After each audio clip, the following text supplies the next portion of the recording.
Curtis here is a distinguished university scholar at the University of British Columbia, where he is a professor of chemistry and chemical and biological engineering. He's also a fellow of the Royal Society of Canada, CFAR co-director for accelerated decarbonization, and principal investigator at the Stuart Wilson Quantum Matter Institute. His academic group has advanced a range of clean energy applications, including reactive CO2 capture, advancing carbon neutral building materials, electrification of the chemical industry, and also advanced nuclear fusion. His team has also pioneered the use of flexible automation and machine learning to build self-driving labs to accelerate materials research. And with that, Bruce, take it away. All right, great. Thanks, Jeff. Thanks for the invitation. Nice to be here and to meet you all.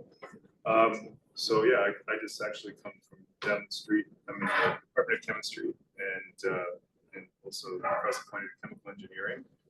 And we have this self-driving lab, CAIDA, that's actually in the RIM building, where Ample is. And that's the story I'm going to tell you about today. I am not a computer scientist. I'm not a machine learning expert. I'm not an automation expert. I would describe myself as being someone that likes to, I care about decarbonization, and I like to design experiments to help really address decarbonization technologies. And so I'm going to give you a little bit of history into why we ended up building out CAIDA, and then I'm going to show you some of the practical examples of applications that we're looking to solve with it. And I'll start off with the talk though by inviting people to come in and visit CAIDA. It's we really do have this labs here at UBC. And we're not a computer science group, and so if there's people that really want to apply their skills in AI to this type of thing, I will happily. There will be lots of students in my group that would be thrilled to talk to you. So that's why I'm here today. It's really thanks, Jeff, for putting this together. Always looking for collaborations so that we can yeah. So I always like to start off with this photo. It's one of actually my favorite photos as a professor. This was a PhD student, Ben McLeod. This is actually the same McLeod that's on the name of the building, just a couple buildings down. It's his grandfather that's on the name of that building. And so Ben was a PhD student with me, and he was actually the lead of Project Data. This is a project that we started, show my age now, but we started actually 10 years ago. And we ended up getting this massive grant back in July of 2018. From the federal government, we applied for it with Jason Hine and Alanis Spirit-Guzik. Jason Hine been here in chemistry as well at UBC, and Spirit-Guzik is now at the University. And so we got this grant to build a self-driving lab, and at that point, there had never been built. And so we received the funds on the first week of July. And what we did is we held a group retreat, my entire group, and we decided on what were we actually going to demonstrate with the self-driving lab. And we had this very first big grant from the government, and I said we have to, we have to be responsible with this. We have to deliver on this, so that way we can track more funding into this area. And so something I'm very proud of, and I'll tell you the story in this presentation, is that within 3 months, we actually built a self-driving lab. And this is actually what we demonstrated when the ministers came through to announce it. It was supposed to be a 3-year project, but we actually checked off the box within 3 months. And that's something I'm very, very proud of. The other thing I learned, especially on this particular day when we were making this announcement, is that everybody loves robots, right? And it doesn't matter what the robot does, but it's just moving around, it's doing its own thing, and everybody just loves robots. And so we did this announcement at 10 o'clock in the morning, and this photo was taken at 4:30 in the afternoon. And we had these grade schoolers that are coming through, these young kids coming through, like, look a robot. So Ben could not get away from this robot. He was having so much fun showing everybody this robot. So, not everybody is thrilled with the robot. I would say that maybe she's not a fan of the robot, but otherwise he was able to hold court with this. So again, I'm somebody that really is focused on renewable energy technologies, and I started my career looking at solar cells, and different types of electrolyzers. And after I'd been in the game for a few years, I really had to reflect on, okay, we have all this money that's going into renewables. Have we really changed the game? If you're in the renewable energy area, your ability to celebrate about how much solar cells have grown and these other technologies. But ultimately, yes, maybe renewables are growing, but so are fossil fuels. And so ultimately, we really wanted to see if we could actually bring automation and machine learning together here so that we could actually discover and optimize clean energy technologies 10x faster than ever before. That's really what motivated us to get into this area. I'm not a robotics expert, not a machine learning expert, but after working in this area for a few years, one of the things that I have concluded is that there's actually a lot of really good people working on machine learning. I think we have lots of really good options available. There's room for improvement, which is why you're hosting this today. But I would argue actually the world is really not very good at this today. I would say this is rate limiting. We need to have better automated tools available to be able to really leverage all the amazing machine learning AI algorithms that you guys are developing. And so what does this mean to an experimentalist, okay? So where do we find automation? You can go into a chemistry lab and you can find automated tools, and there have been automated tools that have been in our labs for over a couple of decades. But the challenge is that if you really want to build an automated tool for your experiment, there isn't a lot available. And ultimately, a lot of these automated tools end up being very expensive. They take many years to design. So this would be an example of a chem speed battery tester. So if your interest in life was to optimize battery materials, then the first thing you need to do is go find funding to build one of these robots. One of these robots is on the order of 7 figures. It takes a lot of time to go out and raise that capital. Even if you're in a well-capitalized corporation, you're not going to get sign-off for something like that within a week. You're going to have to convince a lot of people that capital. So there's a year or two of even trying to secure the dollars for it. Then you finally get that check. Next step is that you need to start working with those engineers to design that robot to do what you need it to do. You're spending a lot of money. You're going to spend a lot of money on it. You want that thing to be perfect. The last thing you want to do is to buy something and receive it, and it's of no use to you. And this happens, right? And so you actually end up spending a lot of time designing that equipment. That takes over a year. Then they got to build it. By the time you receive it, it's usually 3 or 4 years. By the time you actually get that. Think about that on the time scale of a graduate student life here at UBC. You start off, it's like, hey, I'm going to do this. I want to get this equipment. And then it comes in, and then you graduate, right? And then you're off. So it didn't actually help you enable your graduate career. Same thing happens in companies. People get promoted. So what actually happens with these automated tools is that they're received, and then the person that was invested in building up that equipment ended up leaving, getting promoted. And so I walk into a number of industry labs and I see expensive pieces of kit sitting in the corner, not being used because the people that were invested in it are no longer. And for somebody like me, who has the attention span of a gnat, I'm interested in project A today, but a year from now, I could be interested in something very different. I used to be interested in solar. I'm not interested in solar. So if I was to buy this for batteries, because I was interested in it before, but I'm not interested in it, by the time I receive it, I'm not going to use it. Right? So this is just something that ends up being a really practical challenge. Okay, getting back to there are some automated tools that are commercially available. They can go out and get that really, really quickly. It can help accelerate your experiments. Typically, the automated tools are dedicated to one specific action within the laboratory.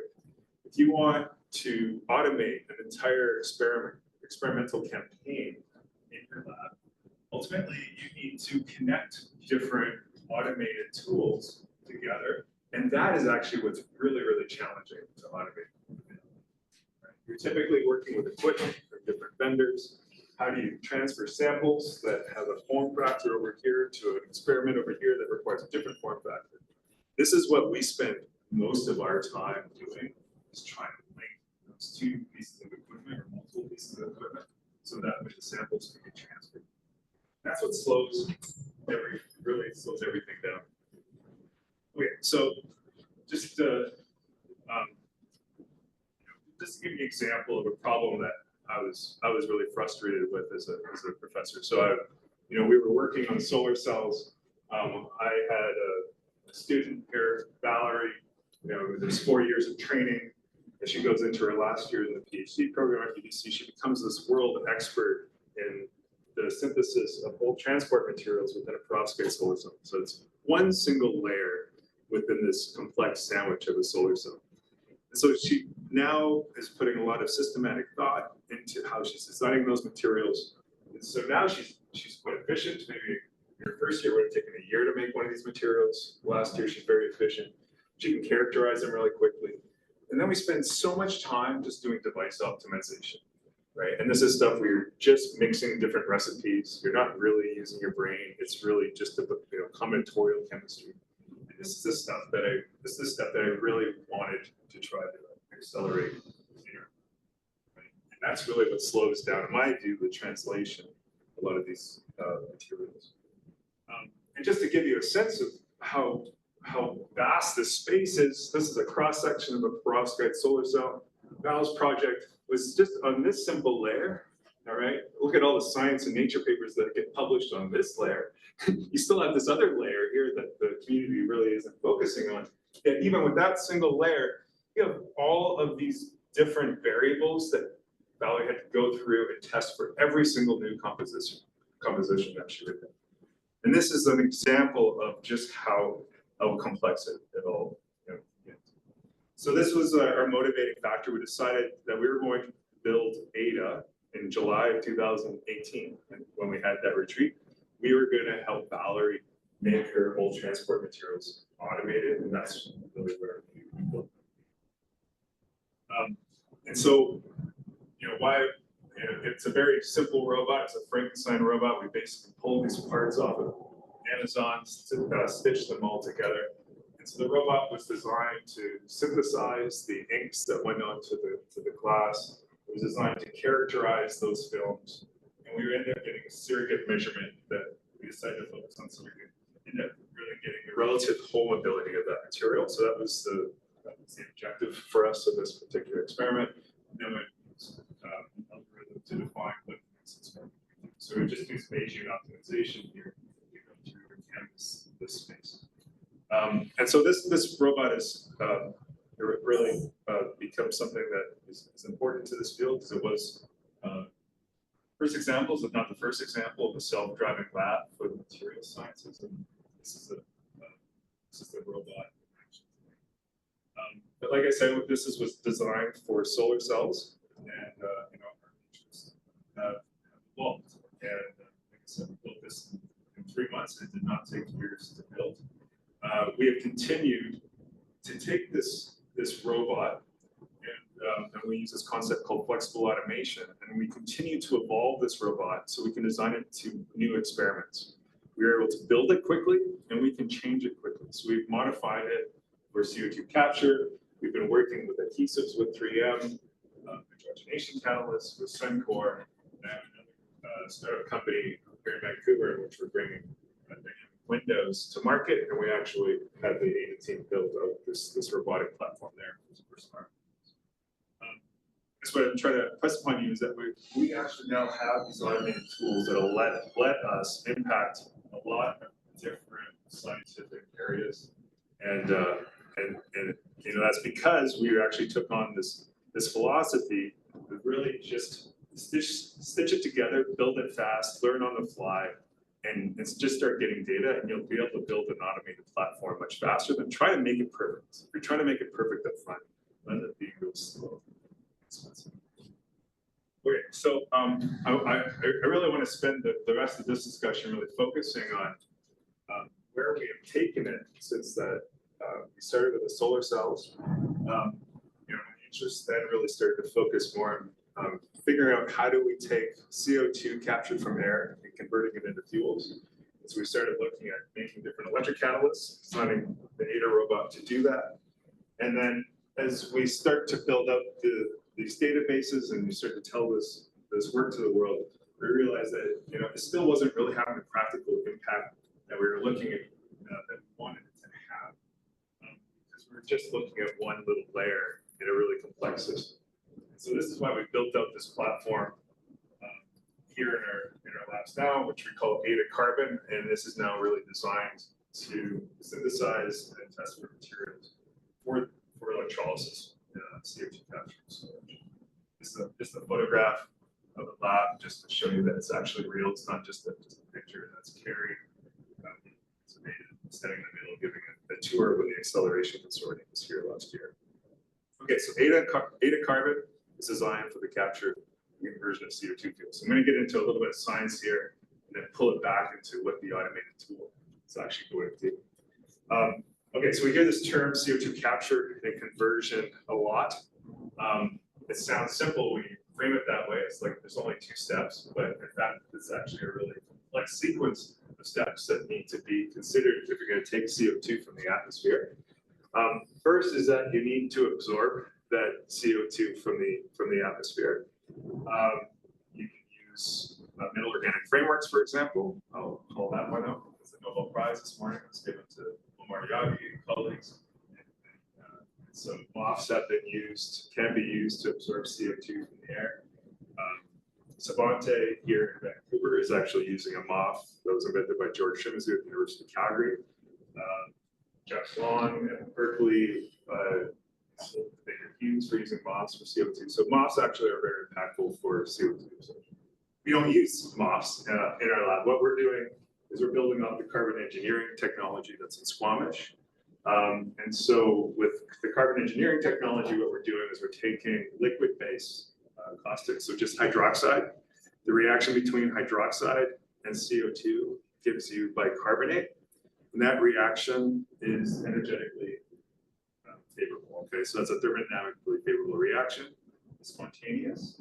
So CO2 capture is not a problem, right? You can use MOFs, you can use strong base, you can capture CO2. The real challenge with all of CO2 capture and storage processes in the world today is actually releasing the CO2 from the sorbent. Okay, that requires heat or vacuum. Every single company in the world, but one, which I will talk about in a second, uses heat or vacuum to release the CO2 from the sorbent. And so you release that CO2 from the sorbent, and then you recycle your caustic solution back to your absorbent to continue to react with CO2. So you have a closed loop cycle here. And then that released CO2 needs to get purified. I don't even have it on the screen. Then it gets pressurized, and then it goes into an electrolyzer fed with this pressurized pure stream of CO2. And then when that CO2 passes across the cathode, you can reduce it and upgrade it into higher value products. And I'm going to use CO on the slide, carbon monoxide, as my template product for this discussion for simplicity. You can take that CO and you can convert it into fuels, make chemicals and medicines and stuff like that. So that is the sequence of steps that are required for CO2 capture and conversion, really following the carbon engineering style. Now, so the technology that we developed in our labs, also about a decade ago, is one where instead of using the kiln, instead of operating at 1,000 degrees centigrade, like they do in Squamish to release the CO2, we've actually built out a reactor that releases that CO2 using electricity. And so now we can take that eluent off the CO2 captured unit, plug it into this unit that takes electricity, and it releases the CO2 from that sorbent, and then it upgrades that CO2 all within the same unit into the upgraded fuel. And this has turned out to be a pretty important invention in the CO2 space. The Department of Energy, the US White House, they've come out and said that this is the lowest cost way of taking CO2 from air into fuel. It ends up being about a 70% lower capex relative to carbon engineering. 40% lower capex. So as a result of this, we actually just spun up this company last year. This is supported by the engine at MIT. So this company is moved to Boston, but it's actually going really well. Now they're scaling, and so we may end up building up the large plant here in Canada. So hopefully they come home here in the next few months. So yeah, Sora Fuel is commercializing this tech. Okay, so now Sora is building up this technology, and they need to build up this electrolyzer to take this eluent off of a carbon engineering stack.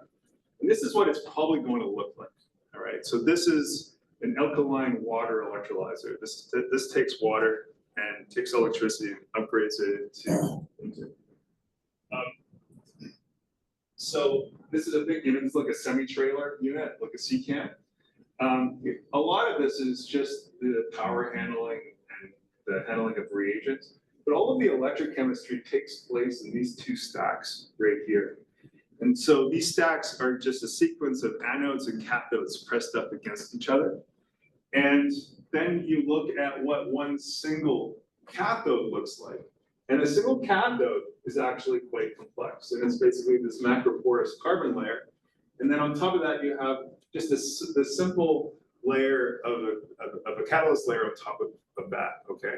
And so what I'm trying to impress upon you on this entire slide is that a lot of people in my community focus on making electrocatalysts for fuels.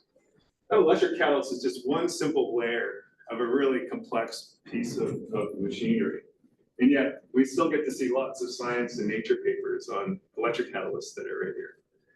The problem is that how our community does this is that they spray coat these inks onto these porous carbon electrodes, and then they make these magical structured property relationships. And so this is something that was frustrating to somebody like me that really likes to make a correlation between structure and property in more meaningful ways. And so for spray coating, what is it? It's like you are spray painting the electrode. So this is what the nozzle looks like. The ink comes out. And so you can imagine that if you're going to spray some substrate, even this desk, right? It's going to be very difficult to do that reproducibly every single time.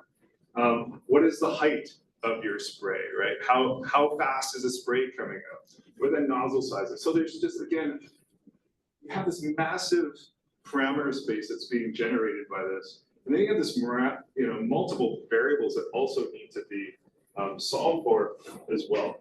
And so ultimately, this is really what we wanted to build AIDA Carbon to do, is to solve for this massive parameter space.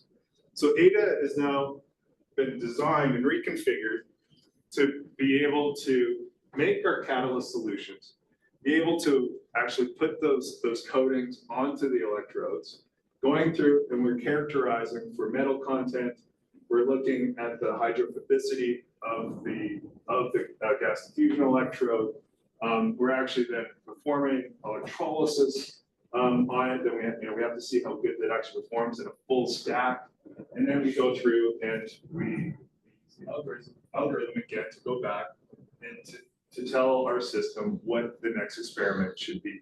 All right. So these are really time-intensive, resource-intensive problems, and so we want to make sure that we can't test for the whole space. It would take us years, if not centuries, to test for everything. And so this is really why we built out this robot to solve for it.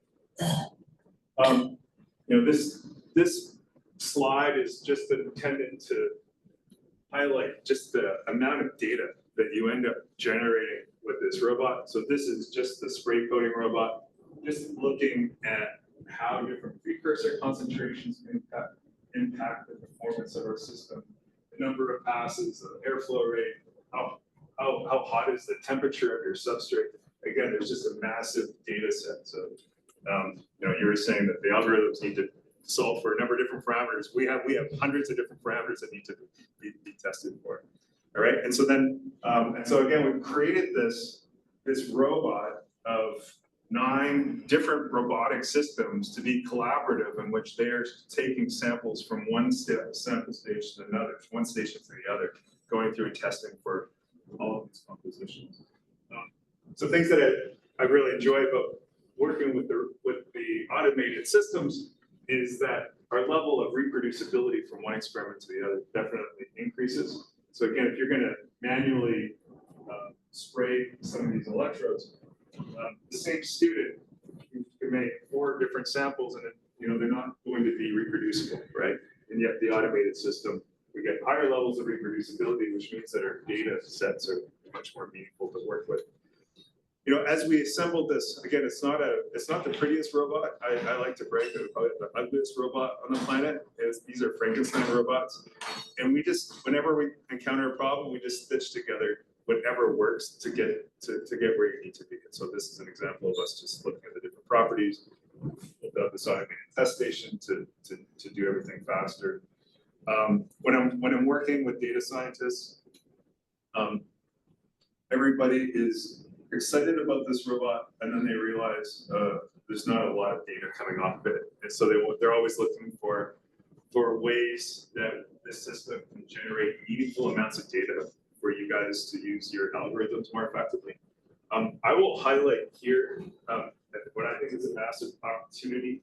So we've used tomography and optical coherence tomography to go through and image the inside of our electrolyzers. This is a video of it in action. These are snapshots of this video at certain points of electrolysis. So we can actually see the chemical transformations that are taking place inside the flow cell. There is a lot of rich data here to be done. My team does not have the expertise to fully exploit all of this data. So this would be one potential starting point for collaboration. Because right now, how it works with our system is that when you turn on your electrolyzer, we have to wait at least 20 minutes before we get a data point, which is too long. But now I have real-time imaging of what's taking place in our electrolyzer. So if I had the right software team around us, we could actually get that. We could know what's going on in real time, and we could really accelerate our learning. It's really, really fast. I'm going to tell you, there's a lot of people in the world that would love to have this. Okay, so yeah, it's just I just wanted to highlight in this talk today what we have available down the street in the event that there are any opportunities for collaboration, and yes, and we're coupling that reactor to CO2 absorbers. This is a slide that one of my students put together. It's like if he was just to go through and test for 4 different parameters, it would take him 100 years to do the experiment. So this was him trying to get out of doing any experiments for me. He said it would take too long, and so this is what we continue to work on. But I'll just close and say that what I've taken away from my experience of working with data is that I really do feel like with appropriate automation, you can actually really unlock the ability to use machine learning to a greater extent. So that's my experience. Properly designed automated experiments. Thanks for your attention. Happy to answer any questions or discuss further in the break.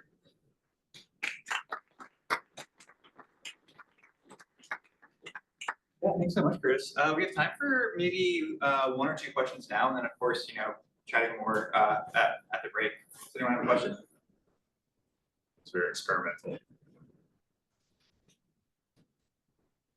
I can go with one question, which is, I guess, what would, like, I know you said you're not an automation expert, but you've also now taken CAIDA and you've, first you assembled it as this, Frankenstein, and then you disassembled it to reassemble it to other things. And I guess, what do you see as the way forward to unlocking simpler automation or making more adaptable or processes that don't require as much customization?